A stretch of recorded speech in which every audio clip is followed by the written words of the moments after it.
আমার এই মিষ্টি ব্রাইডকে কেমন লাগছে বলো তো। তো আজকে তোমাদের সঙ্গে আবার একটা নতুন ব্রাইডের গল্প শেয়ার করতে চলে এসেছি। ডেটটা ছিল 17ই নভেম্বর, আর আমার এই ব্রাইডের নাম ছিল সোফিয়া। তো সোফিয়াকে আজকে আমি কিভাবে সাজালাম, তো পুরো ভিডিওটা তোমরা দেখো, আর আমাকে অবশ্যই কমেন্ট করে জানিও যে তোমাদের সোফিয়ার লুকটা কেমন লেগেছে। আজকের লোকেশান ছিল সান্ডুয়া। তো আমি একদম টাইম মতো ব্রাইডের লোকেশানে পৌঁছে গিয়েছিলাম, আর ব্রাইডও একটুও লেট করেনি, একদম টাইম মতোই বসে পড়েছিল সাজার জন্য। ওখানে গিয়ে আমি একটু জিনিসপত্রগুলো রেডি করে নিলাম, তারপর ব্রাইডকে শাড়িটা পরিয়ে দিয়ে ও চুলটা ক্রিম্পিং করে নিয়েছিলাম। তো এটা হচ্ছে আজকের আমার মিষ্টি ব্রাইড সোফিয়া। তো সোফিয়াকে চলো জিজ্ঞাসা করে নিই ওর কেমন কি লুক চাই, বলো। আমার তো সেরকম কিছু ডিমান্ড নেই, ঠিক আছে। তো সব কিছুটা তোমার উপরেই আমি ছেড়ে দিচ্ছি।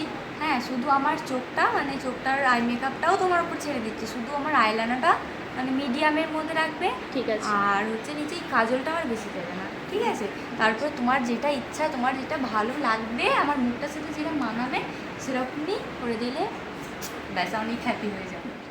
তো তোমরা শুনতেই পেলে যে আমার এই মিষ্টি ব্রাইডের ছোট্ট কিছু ডিম্যান্ড ছিল, বাকিও ফুল লুকটা আমার ওপরই ছেড়ে দিয়েছিল। তো চলো ওর ডিম্যান্ড অনুযায়ী আর আমার পছন্দ মতো ওকে একটা সুন্দর লুক দেওয়ার চেষ্টা করি। যেহেতু এটা আমার একটা মুসলিম ব্রাইড ছিল, তাই আমার কল টাইম ছিল দুপুর 1টা। ও বিয়ে পড়ানোর পর আমার কাছে সাজতে চেয়েছিল।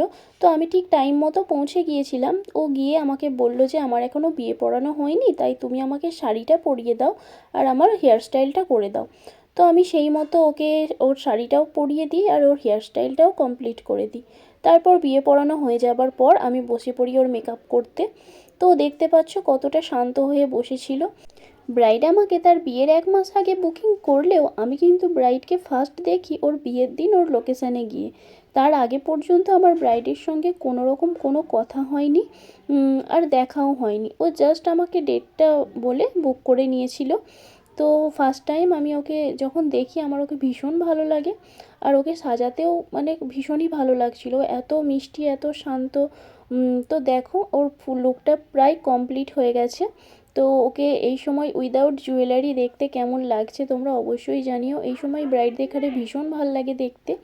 তো ওর লুকটাও আমি তোমাদের দেখিয়ে দিলাম। তারপর আমি ওর কলকাটা কমপ্লিট করে নিই। ও কলকাটা আমাকে একটু ওর পছন্দ মতো দেখিয়ে দিয়েছিল, তো আমি ওর পছন্দ মতোই করে দেওয়ার চেষ্টা করি।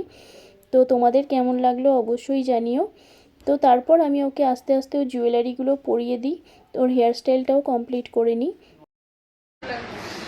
তো এটা হচ্ছে সোফিয়া। তো চলো সোফিয়ার কাছে জেনে নিই সেজে কেমন লাগলো। বলো সোফিয়া, সেজে কেমন লাগলো তোমার? দারুণ হয়েছে, দারুণ, মাশাআল্লাহ, দারুণ, অনেক অনেক অনেক সুন্দর। পছন্দ হয়েছে তো? Thank you so much. আচ্ছা ঠিক আছে। তো এটা হচ্ছে সোফিয়ার ফুল লুক। তো তোমরা অবশ্যই জানিও সোফিয়াকে কেমন লাগছে। তো তোমরা শুনলে যে আমার ব্রাইডের আমার কাছে সেজে কতটা ভালো লেগেছে, ও কতটা হ্যাপি লুকটা পেয়ে।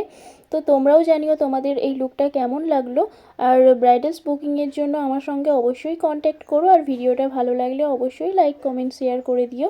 তো আজকে এই পর্যন্তই, আজকের মতো টাটা।